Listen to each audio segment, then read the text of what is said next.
جہاں پہ اللہ تعالیٰ اور فرشتوں کا جہاں پہ مکالمہ ہوا ہے، کہ جہاں پہ اللہ تعالیٰ نے ان کو انفارم کیا فرشتوں کو کہ وہ زمین پہ ایسی مخلوق بنانے والا ہے جس کو وہ اقتدار بخشے گا. تو فرشتوں نے جب یہ سوال پوچھا ہے کہ آپ ایسی مخلوق بنائیں گے جو زمین پہ فساد برپا کرے گی، تو یہ ان کا سوال یہ کہ یہ فرشتوں کو یہ کیسے معلوم ہوا کہ یہ مخلوق ایسی ہوگی وہ وہاں پہ فساد یا جھگڑا کرے گی؟ کیونکہ اس طرح کی چیز کے لیے کوئی چیز آپ کو مشاہدے میں ہونی چاہیے، یا کوئی پہلے سے کوئی معلومات ہونی چاہیے اس عمل کے بارے میں. جی، فرشتوں کے بارے میں جو ایک عام تصور ہے وہ یہ ہے کہ جیسے وہ کوئی روبوٹک مخلوق ہیں جن کے ہاں کوئی سوچنا سمجھنا انفر کرنا یا تدبر تعقل یہ چیز موجود نہیں ہے. ایسا نہیں ہے. جو قرآن مجید سے تصویر سامنے آتی ہے، فرشتے بھی اللہ کی ایک مخلوق ہیں، ان کے ہاں بھی عقل موجود ہے، بصیرت موجود ہے. جو ان کا یہ مکالمہ ہے یہ خود اس کی بہت بڑی دلیل ہے. تو یہ چیز کہ لازماً کوئی چیز مشاہدے میں آئے تبھی انسان کے سوال پیدا ہوتا ہے، یہ بات تو نہیں کہی جا سکتی. پہلی چیز یہ ہے. دوسری چیز یہ ہے کہ دنیا کے اندر مخلوقات تو جس وقت فرشتے یہ مکالمہ کر رہے ہیں اس وقت بھی موجود تھیں. تو ان مخلوقات کی عادات کو دیکھ کر اگر مثال کے طور پر ان کے ہاں یہ تصور پیدا ہوا تو یہ بھی بعید از قیاس نہیں ہے. لیکن اگر بالفرض آپ مان بھی لیں کہ ان کے براہ راست مشاہدے میں یہ چیز نہیں آئی کہ اگر کوئی صاحب اقتدار مخلوق ہوگی اور اس نے فساد کیا ہوگا اور اس کے نتیجے میں یہ سب کچھ ہوا ہوگا، تو یہ چیز تو بدیہات میں سے خود ان کا وجود اس کی گواہی ہے. یعنی وہ خود صاحب اختیار مخلوق ہیں، لیکن انہوں نے ایک رضامندی سے اپنے آپ کو اللہ کی مشیت کے لیے خاص کر لیا ہے.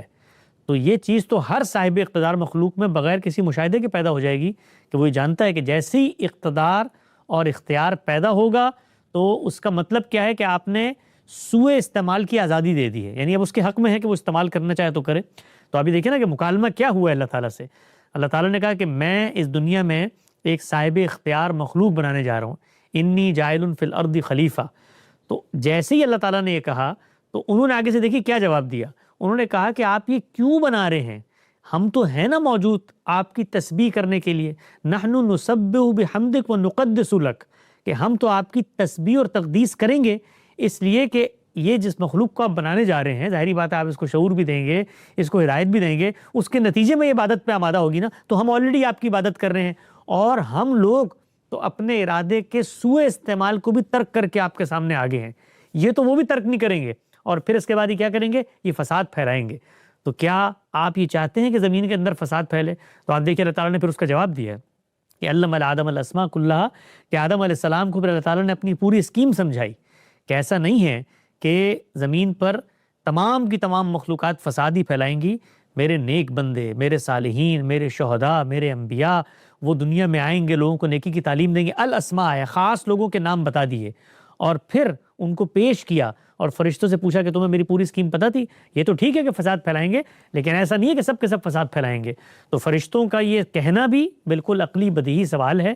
کوئی بھی شخص ہوتا اگر جس کو شعور و خرد ہوتا، وہ یہی کہتا کہ جی یہ جو مخلوق آپ بنا رہے ہیں اگر آپ نے اس کو ارادہ اختیار دیا ہے تو یہ تو سوء استعمال کرے گی اور فساد پھیلائے گی.